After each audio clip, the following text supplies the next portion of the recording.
அதுக்கு மேலே என்னை அறிமுகப்படுத்தின என்னுடைய குரு பாரதி ராஜா அவர்கள். எனக்கு மிகப்பெரிய வருத்தம் அவர் இந்த படம் பார்க்க முடியலைங்கிறது. கமல் சார் என்கிட்ட சொன்னார், ராதிகா நான் சின்சியராக சொல்கிறேன், எப்படியாவது பாரதி ராஜா சாரை கொண்டு வந்து இந்த படத்தை பார்க்க வை, ஹாஸ்பிட்டல்லேருந்து கூட்டிகிட்டு வா, ஏஞ்சிப்பார் ராதிகா, அவ்வளோ நம்பிக்கை அவருக்கு, அவர் ஏஞ்சிடுவார், கண்டிப்பாக நான் சொல்கிறேன்னு. சார் அவரை அப்படியெல்லாம் கூட்டிகிட்டு வர முடியாது சார் அப்படின்னு. யா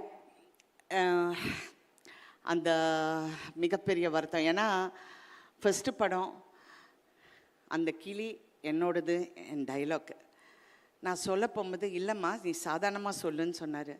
ஒன்று நான் டைலாக் பேசுவேன், இல்லைன்னா கை தூக்குவேன், இது ரெண்டு கலந்து என்னால் பண்ண முடியாதுன்னு சொன்ன இந்த நடிகை இன்னைக்கு தாய் கிழவியாக, அவர் தாயாரை அவங்க மாதிரி நிறையா இருக்கணும்னு நினச்சேன். அவங்க பேர் கருத்தம்மா, அவங்க மாதிரி இருக்கணும்னு நினச்சேன். அவர் ஸ்டில்லு பார்த்தாரு கடைசியாக, எங்கள் அம்மா இறந்தப்ப அவர் வந்தார், வந்து இந்த ஸ்டில்லை பார்த்து அப்படி அழுதார்.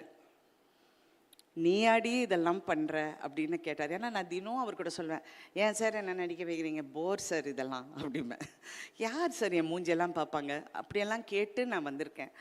ஸோ அவர் இன்னைக்கு இந்த படம், ஐ ஹோப் கடவுள்கிட்ட அவர் நல்லா வந்து இந்த படத்தை பார்ப்பாருங்கிற நம்பிக்கை எனக்கு எப்போ இருக்குது.